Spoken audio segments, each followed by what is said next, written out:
All right. Well, hello and thanks for watching. My name is Harrison Dubasar. I'm a graduate student in the Master's in Public Administration.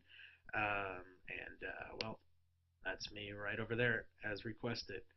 Um, so today I'm going to be talking a little bit about Peru, which is a South American independent country, which is extremely prone to geological and hydrometeorological disasters, and it's experienced a lot to date. Archaeologists continue to uncover the history of disasters related to Peru, especially looking at the Incans, which faced some disasters in the 16th and 17th century. However, not much is known. So let's talk about what we do know, some of the landmark disasters that Peru has seen. January 10th, 1962, an avalanche hit in the Santa Valley. Um, I just want to first point out that the source that's used over there, Irby Jr., McIntyre, and Peters, is from a FEMA training guide paper that was put out in 2010 regarding Peru. It's referenced a lot in my paper and in this presentation, so I just wanted to take a minute to point that out.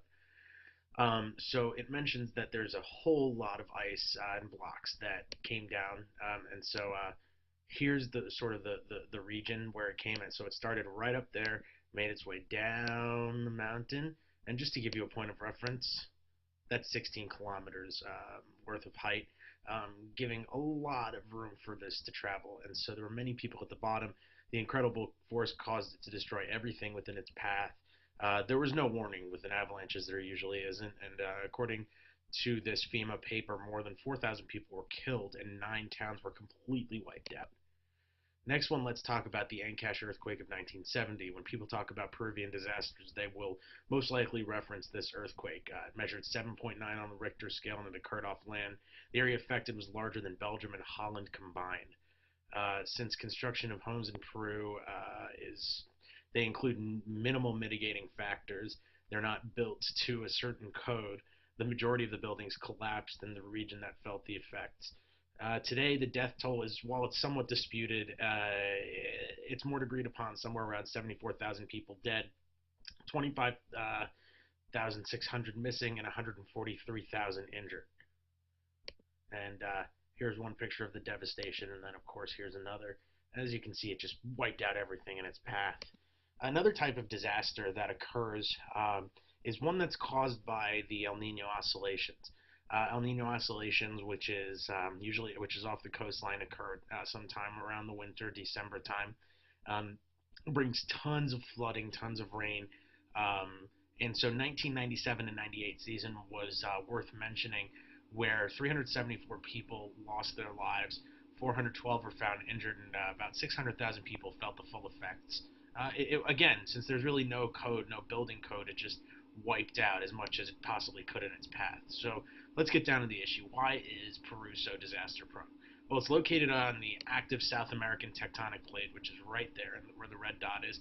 And then, of course, it's subducted by the Nazca plate, which creates an incredibly high potential for seismicity.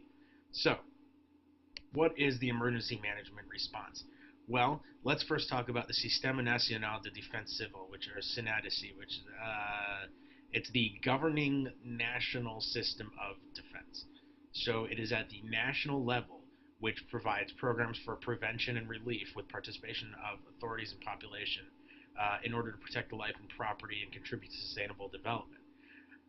It is ordered under the Peruvian Constitution. It has three separate articles relating to it, um, and it outlines exactly what it's supposed to do.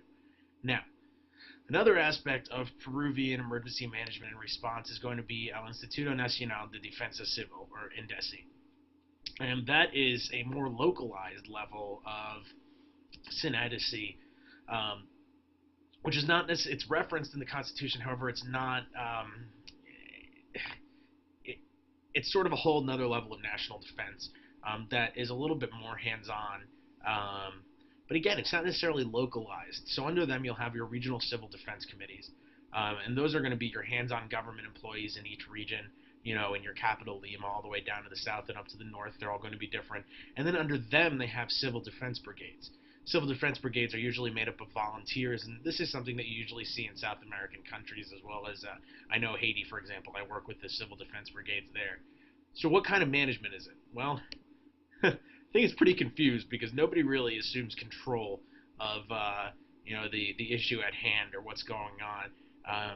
Every time that there's an issue, it's just sometimes the civil defense brigades are the first to take action, and sometimes Senatus is going to go ahead and they're going to establish their dominance. It's a very confused form of emergency management.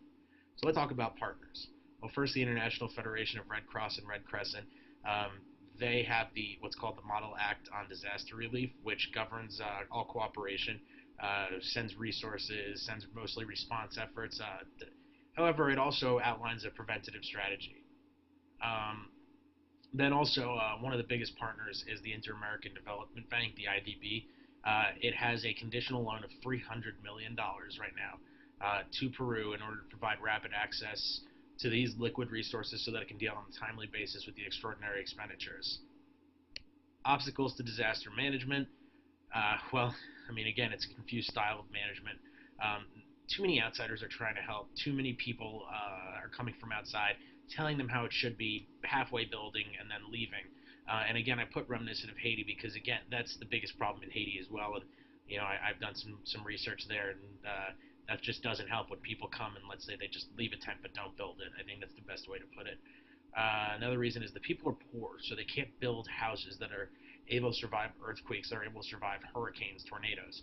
And then, of course, the geography is far from ideal. You have volcanic activity, you have mass population in the valleys, where, of course, they are landslide prone and flood prone. So, anyways, I hope you enjoyed this PowerPoint lesson. I'm sorry I rushed through it. There's just a ton of information, as I'm sure everyone else has on their papers. Here are some of my sources. Obviously, RB McIntyre and Peters was one of the biggest one, um, and I did reference the websites of Synapsy and Indesi, and I did translate part of it. So thank you very much for watching, and I'm sorry that it was long.